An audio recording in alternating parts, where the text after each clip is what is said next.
All right, everybody. I think we're going to get started here. Hope everybody's had a nice weekend, a nice week. Hope everyone's staying safe and healthy.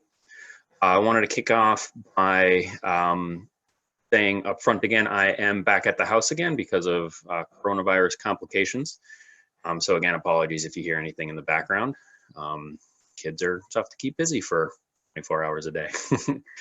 Also, if you have any questions, at any time, make sure you throw them in the comments. They'll be addressed at the end. Today, we're going to be talking about speed, agility, and power work that you can do at your house or in your yards. So if there's any questions about speed and agility and power, you can put them in the comment section now.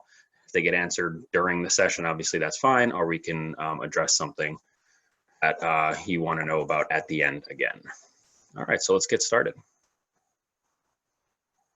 So let's take a quick look at our terms. What is speed and what is speed training? In physics, speed is distance covered over time. That obviously makes sense. That's how fast you are going. And there's a couple different types of speed training. The first one is called form work. This is when we are working specifically on the body positions during running, shuffling, in any type of speed type work. This is probably the most important part of any of the work, because if you don't have the form down properly, the next two types of training really aren't very effective. They just become a workout, really. You're just raising your heart rate more than anything else. So when I'm training groups, we spend the majority of time, if it's a speed workout, working on the form. It's just the key to everything when it comes to speed. You know, if you watch Olympic sprinters, they don't look like your goofy friend running in their backyard. They have a very strict, perfect form when they run. So the next type of training is resistance training, the use of rubber bands, sleds, or parachutes to apply resistance to the running and the shuffling. Again, once you have your form down proper, we insert the resistance, and this just makes the training go that much harder. You're going to get your heart rate up.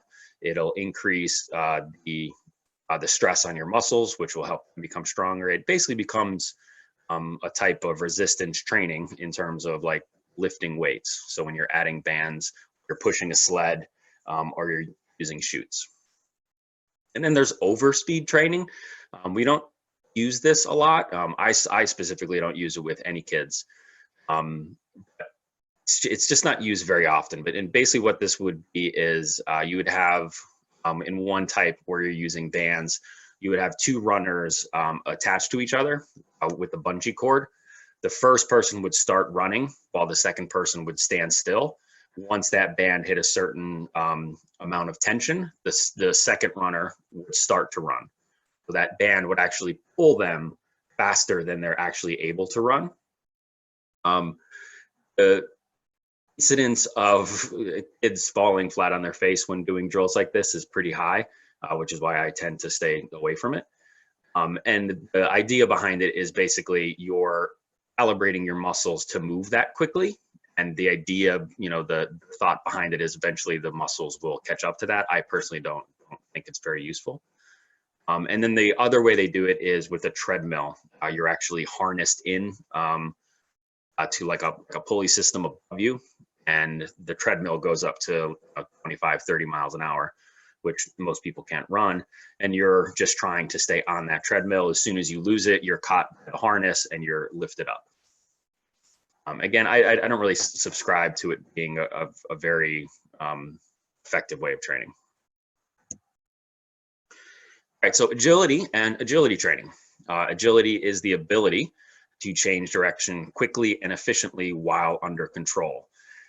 The operative term there would be under control. That is the most important part of it. And then with our agility training, we have form work on our change of direction. That's what agility is. It's basically the ability to change direction as fast as possible.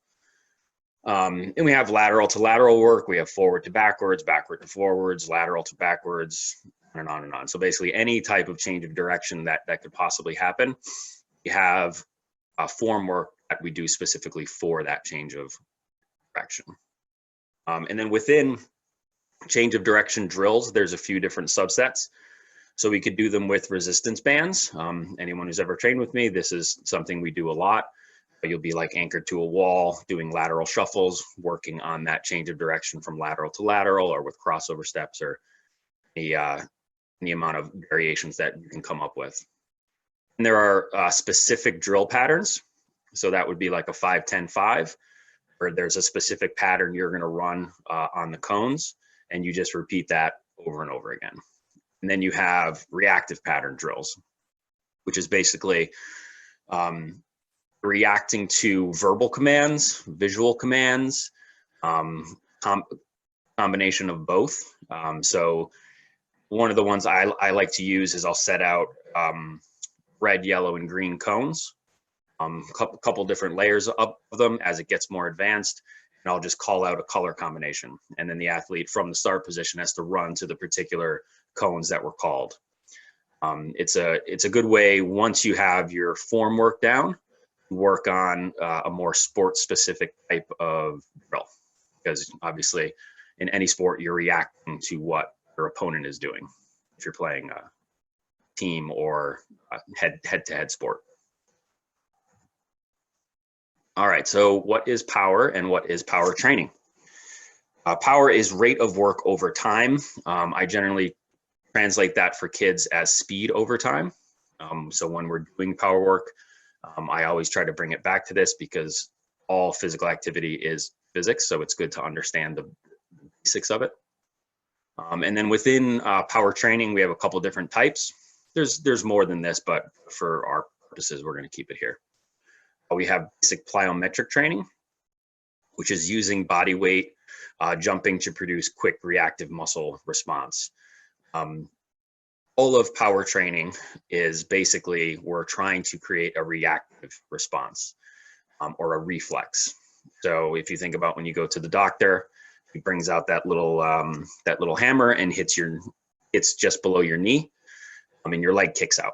You didn't actually kick your leg out. It was a protective mechanism built within your body that actually flexes that out. So when your body senses a lot of stretch, will instinctively react against that stress is coming. And that's what the doctor is checking there when he hits you with that little hammer. So all of plyometric training, which we'll go over more in depth in a bit, is you're trying to elicit that reaction within your muscles, create explosion or power. Then we have ballistic training.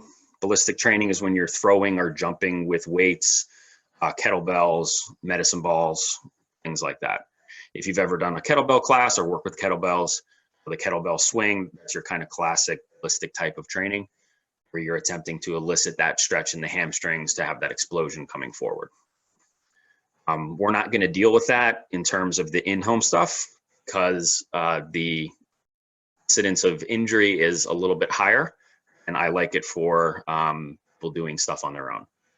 Really need a qualified coach there, making sure the form and everything is perfect. And then we have Olympic lifting. These are the most complex lifts that there are. They're known as the snatch, clean, and jerk. Again, this is in the Olympics. The guys are taking the bar from the ground and flicking it either up to their chest or all the way up over their head. This is the most dangerous types of lifts that we can possibly do. I have a lot of friends that are physical therapists, and many of them make their entire living off of dealing with injuries from these lifts, because they're done commonly in CrossFit workouts. So there's an entire cottage industry of PTs who just work with CrossFit athletes because they get hurt so much doing these exercises. I generally don't teach them to anyone in high school or lower, just because it takes literal years of training to get you to the point where you're going to be able to do these lifts properly. So again, we're not going to deal with them with the in-home stuff. I just wanted you to be aware of what they are. All right, so let's look at speed training stuff that you guys can do at home. Form work stuff.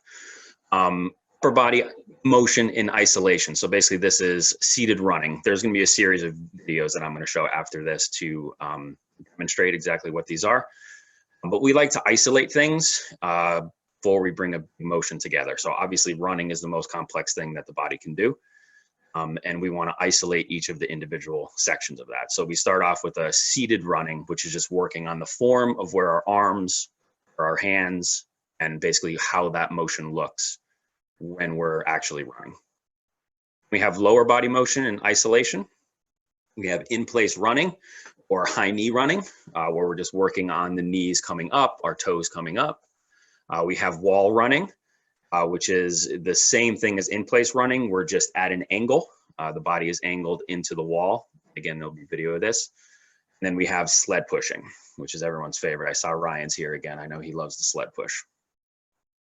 Oh, yeah. And then we have combination work. So basically this will be bringing all of those, bringing the isolation movements together. And we have things like low skips, power skips, and then resistive styles of running. So 2 kids strapped together with bands. One of them is sprinting, the other one is the anchor. Also a great exercise there.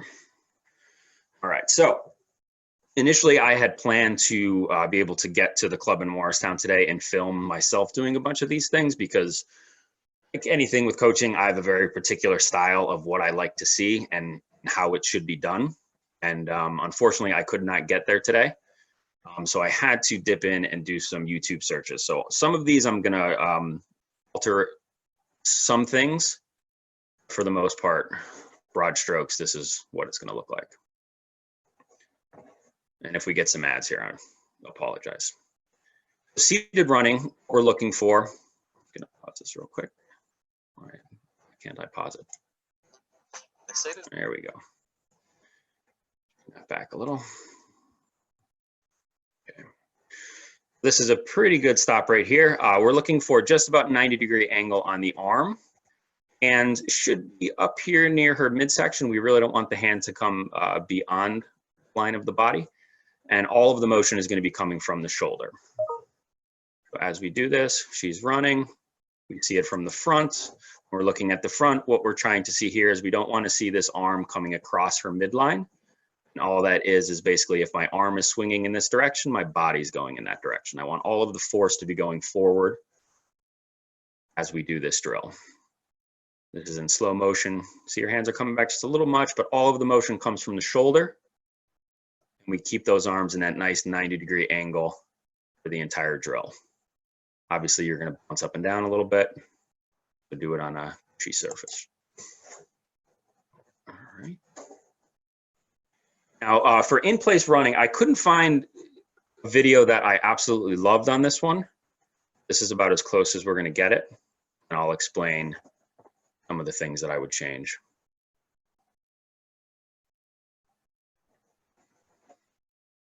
I have basically all of these muted because most of them have coaches talking over that don't know what they're talking about. So for a high knee run here, I would eliminate the arms. The arms would be hanging at the side. And what I'm looking for is I want my knee to be above my hip.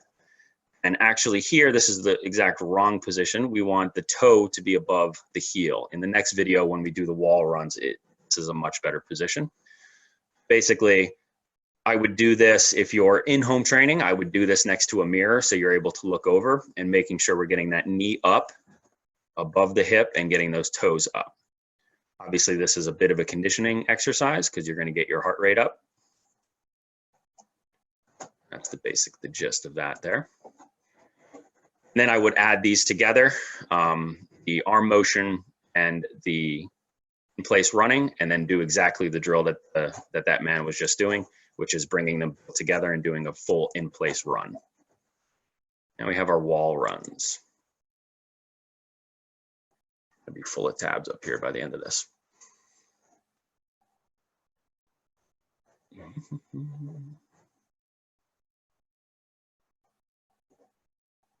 All right. So this was one of the best videos I found actually, because he's pretty much dead on with how this is supposed to be taught.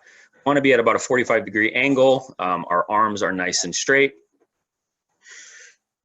We want to be keeping the knees up and our toes up.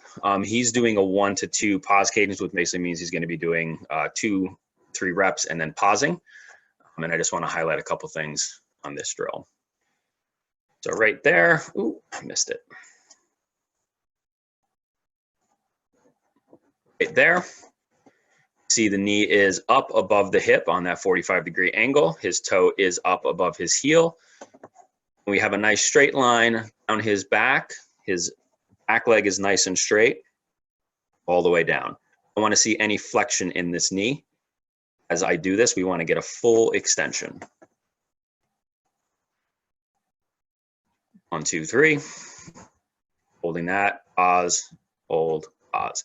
As you're doing this one, a lot of people will have a tendency to walk themselves forward, and you end up in like a standing position. So you really want to be mindful when you're doing this at home of where that back foot is hitting. If you can put like a piece of tape or something on the ground to make sure that you're always getting back to that position, that helps this exercise be a little bit more effective, because the goal is to have that nice knee drive. Okay, this is a great exercise for teaching that position, reinforcing that knee drive, reinforcing that toe up position. Let's start closing some of these as we go. All right, and then our sled push. Again, I couldn't find exactly how I like to coach the sled push. This was as close as I was able to get. Right off the bat, you're gonna see the athlete has his arms bent. I always teach this with the arms extended. This just basically allows for your body lean, and it gets the weights further out in front of you. So there's reduced friction, so you can actually go a little bit faster. All right, so his starting position, pretty good. Back leg's just about straight, at a nice 90-degree, and obviously that toe is up because it's on the ground. As he starts to run, actually does a little bit of a slow motion here, so we'll come back and watch this. It's a good body lean. He gets that nice drive. And then when that foot contacts, it's behind your hips, which is what we want. We want your weight forward as we just basically reinforce that motion, getting that nice full extension on that back leg. His toe is pointed. Opposite leg, we have that knee up and that toe is flexed. So this is exactly what we want to see when we're doing a sled push. We have hip extension, leg extension, toe extension, or foot extension, versus flexed, flexed, and flexed. It's a perfect running position. Exactly what I would want to see as a coach, just with his arm straight. All right, obviously not a lot of you are going to have access to sleds, but if you do, throw it out in the yard and get to it. The good substitute would obviously be the wall run for that. All right, so now agility training at home. With our form work, we have our static start positions, which is basically I'm standing and then I have to react to something and move. Am I moving forward? Am I moving laterally? Or am I moving backwards? Those are your basic ways that you can move. And obviously there's the angles. But, you know, so for forward, there would be directly forward, to the right, to the left, but you're still moving forward. Our lateral change of direction progressions. Generally how I run it is I work on lateral to lateral, and I would go lateral to forward, or lateral to an angle forward, and then lateral to backwards, or lateral to a backwards angle.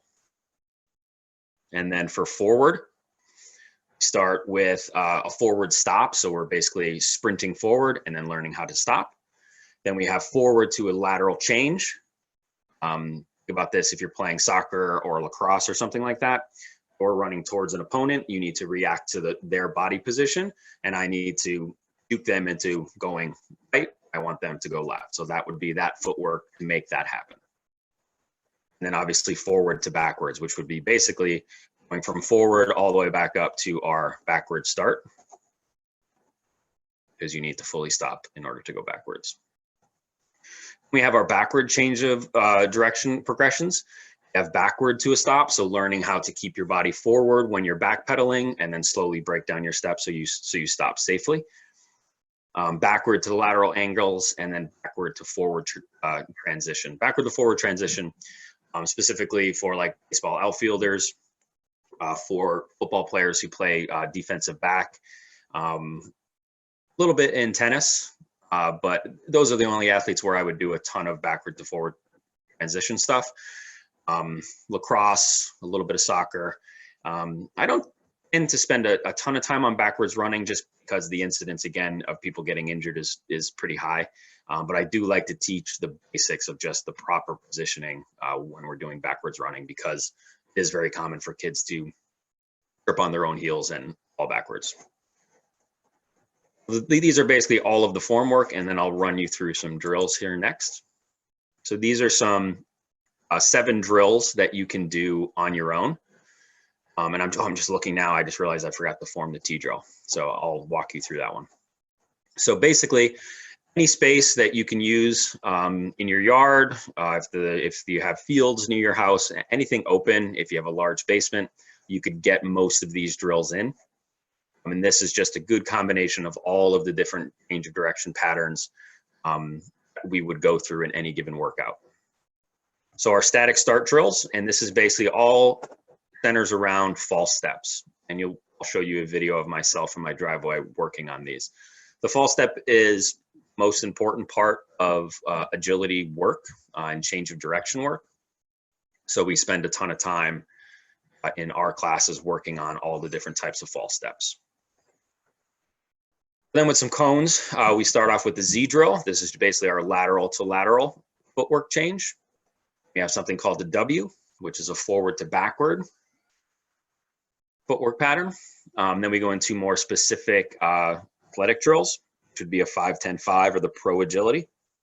This is a combination of forward to lateral footwork patterns.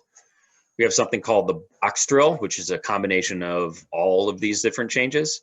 A T drill is a forward to lateral, and then a stair drill, which is a forward to lateral footwork pattern as well.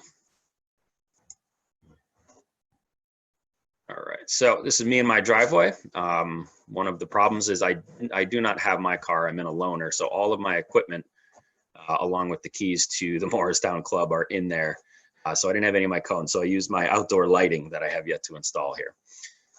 So we'll walk through some of these here. All right, so this is our false step.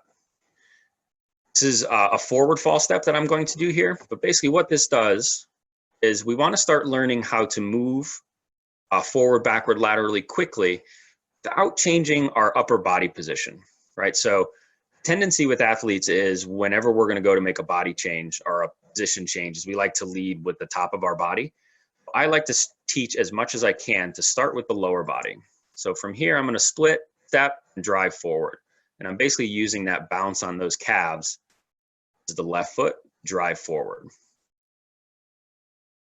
This will be lateral coming up. This is the lateral false step right there. So basically, I haven't moved the center line of my body. I've just dropped this right foot directly underneath it. So now this right foot is able to take all of that energy, put it in my leg and my body, and transition it to that right side. So I never want to lean. I never want to try to put weight on that outside leg.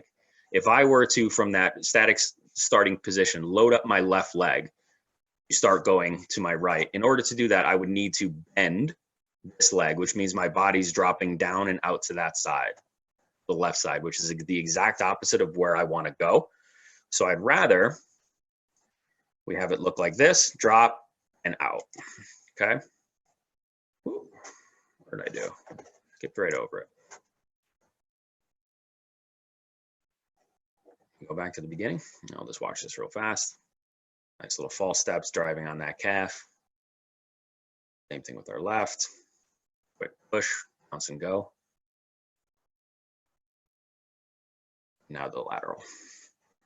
That lateral step, drop that right foot under center of gravity and explode off that leg. Same thing on the left side, drop, explode off.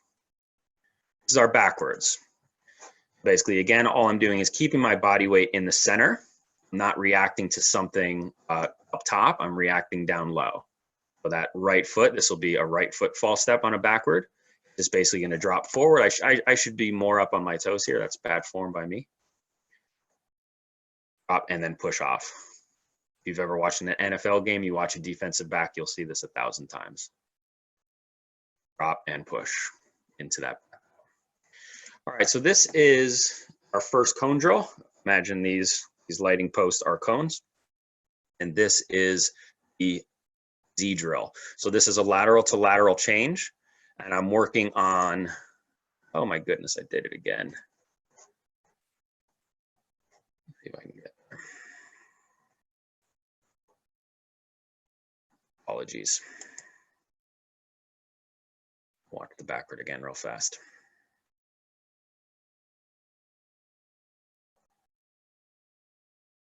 Nice drive, pop off. Good.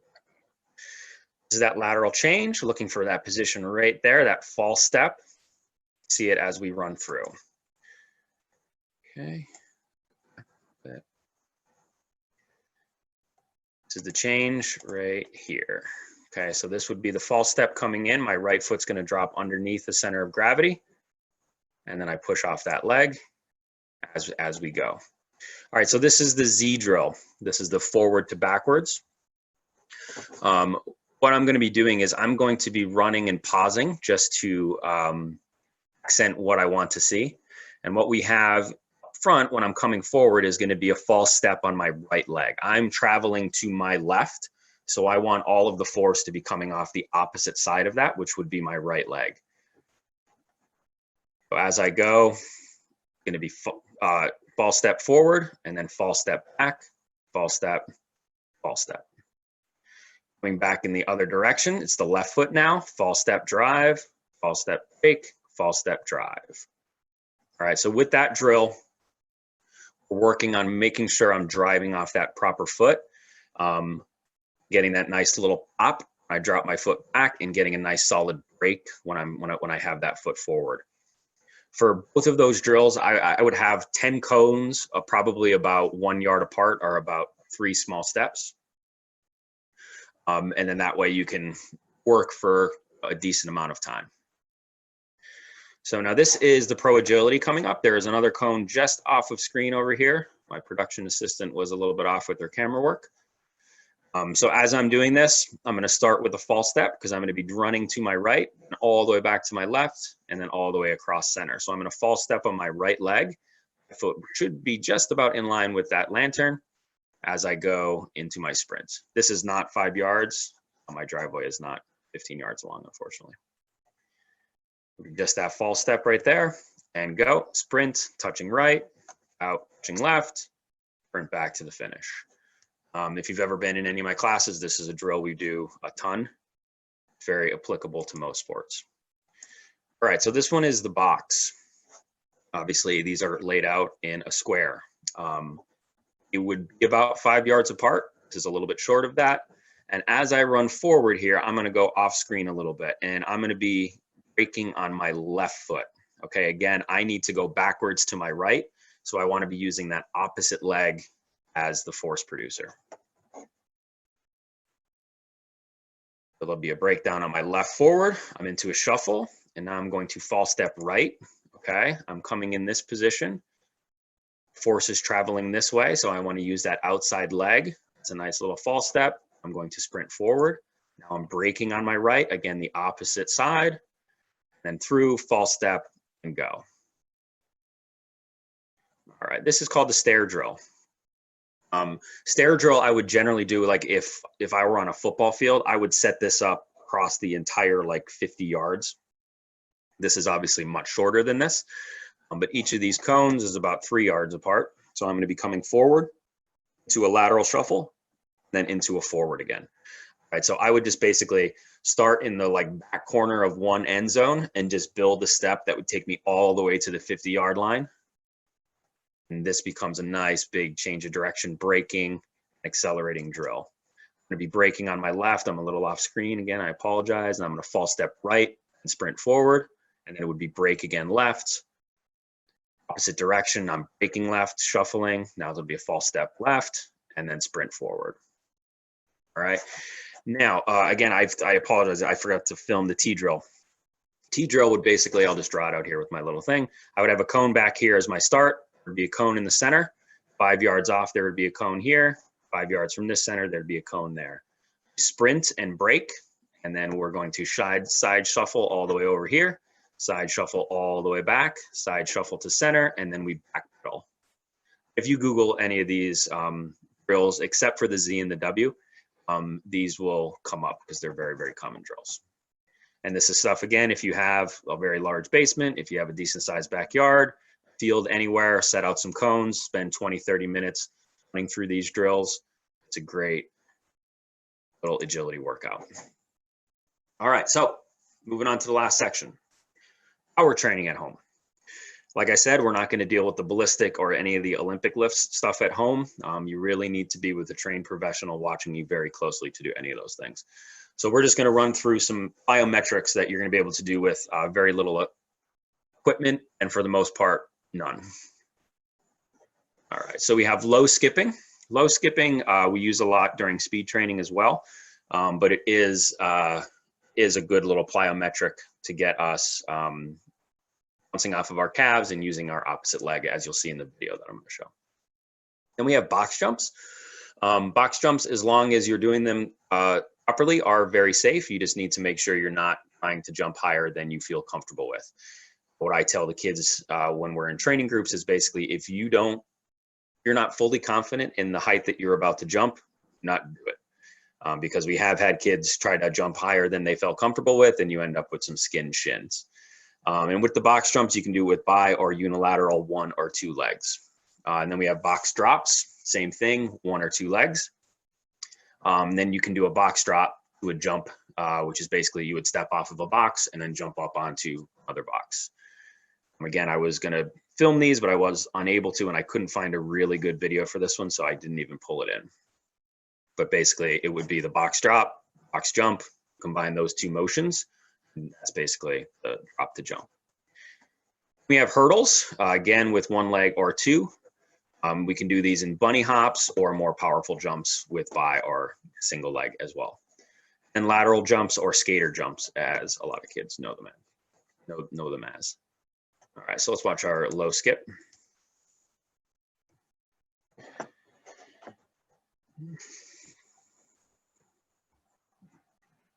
Uh-oh.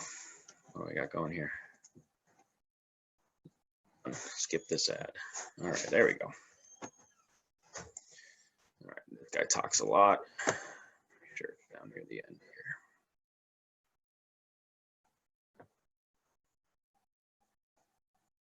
That's the one we want. Working on that knee drive right there. Pretty good. I'd like to see that toe a little bit higher. Knees are up. He's got a full extension and that back toe is pointed. And again, these are plyometrics, so we're working on that stretch response. So when I play this again, kind of watch his down leg as he lands. You'll see a nice stretch in that calf, and then that explosion right back up. So anything plyometric, we want to be quick, bounce, quick, bounce. Play that little section again if we can. Bounce, bounce, bounce, quick, quick, quick. That's what everything when we're doing power is all about, the speed.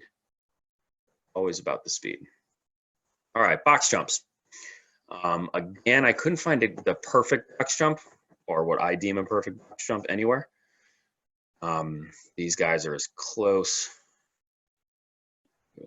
20 something, as close as we could possibly get. All right, so we'll watch it on speed, and then I'll pull it back, and I'll see if I can get a pause.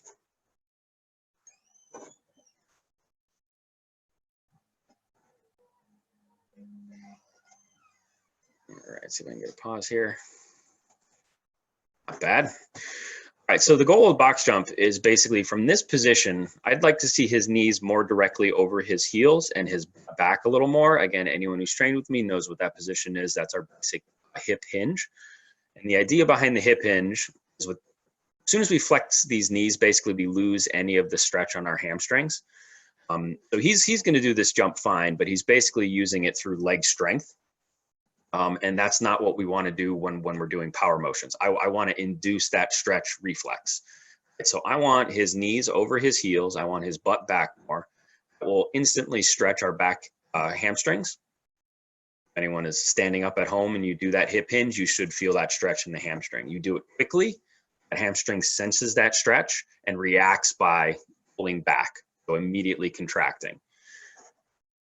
That creates that explosion that he jumps, and he drives his knees up to a nice soft landing. I would never recommend doing a box jump in Chuck T's, by the way. That's just a little bit silly. You always want to land nice and soft and kind of hold it for a second or two to make sure we're good before we step back. He jumps back, which is never a good idea.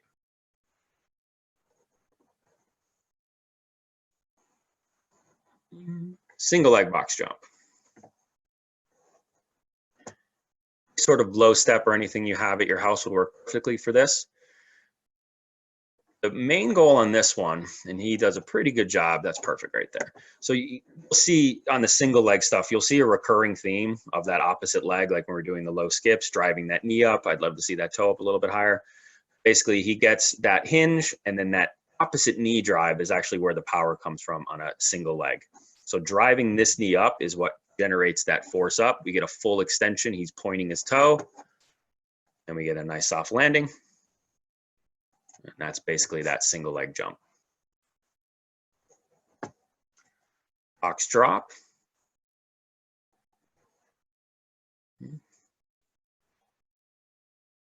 Basically dropping into our hinge again, and then get that nice little explosion out. He jumps off the box, which makes no sense. It makes the box pointless. He should just step off. Hinge pop and go. And again, because I'm a nitpicker, and I'm very particular about how things are done, I just want to point this out, see if I can land him on his drop. Perfect. So when we're landing, all of the force of our body weight is obviously coming straight down. And for him, because he has his knees forward, all of that force that he just produced by dropping comes down through here, through his hips, and leaks directly out of his knees this way. And so what you want to see when you land is you would land pretty much vertical, landing on your toes first, and I immediately drop back into that hinge. That gives me that hamstring stretch. If that gets stored in the hamstring, we make that stretch response, and then we would explode directly back up. So this is not in any way ideal. Again, it's about as close as I could get to what it's supposed to look like. Then our single leg drop.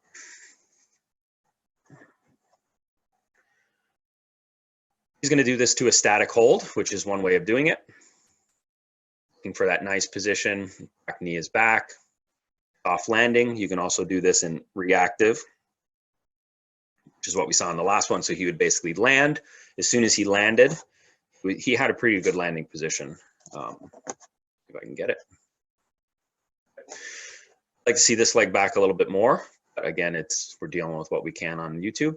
And basically, as soon as he would land, he would take this leg and then immediately drive it forward. And then we would come up into that, basically that low skip that we saw in the previous videos. All right, and then lateral jumps.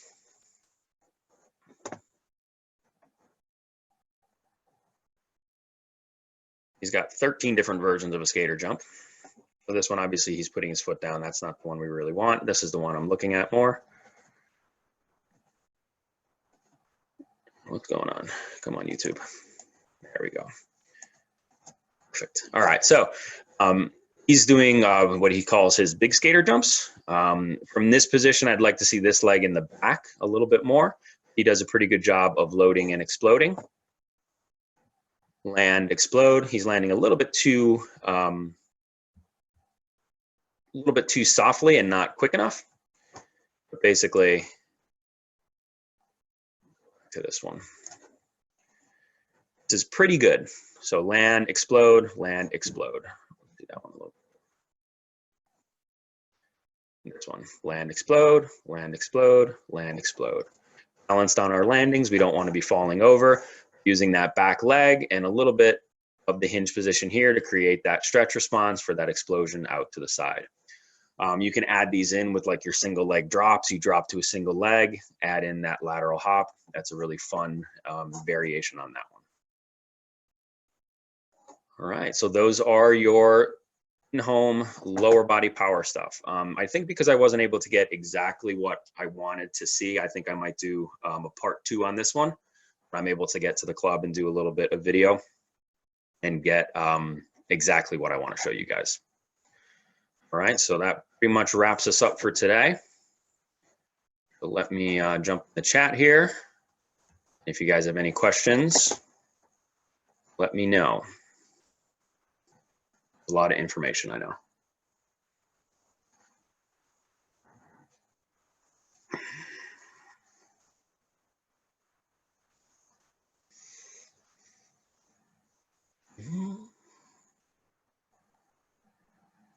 No questions? I explained everything perfect. Tim, I got one real quick. Go ahead. I know you said that sleds are good stuff to use. I personally don't have access to one. Is there some like alternative thing that I could be using? So Or the replace alternative sled? to the sled, Ryan, would be doing the wall runs. It's pretty Okay. much the same exact position and exercise, and it's reinforcing that knee up and that toe up. Okay. Obviously, you're just not going to get as crazy out of breath as you would when you're doing sled pushes. Yeah. So All right. Cool. It doesn't give you the same amount of conditioning. Okay. The next question, Tim, was why is it so important for you to bend the toes in that opposite leg? So on the knee driving up, or on the foot in the back? For the knee driving up, and then where you're saying that the toe should be higher than the heel. Why is that? So basically, that is because when we come back down to make ground contact, we want that foot to land as right up on the toe. So when it hits and takes that impact, it immediately goes into stretch, and then we get that stretch response. That calf explodes back out. So reversing that motion as the toes come up, and as soon as I get them back down, they hit and then explode back up. So you're hitting with the heel first? No, your toe. Toe. Yeah, so we want to create a stretch in our calf muscle. And the way you stretch it, obviously, if you've ever stretched your calf, you kind of put your toes up as high as you can get them. So that's basically what we're trying to do. Okay. I hope that answered your question. Thanks. No problem, David. All right, we'll give it another minute or two, see if anybody else jumps in.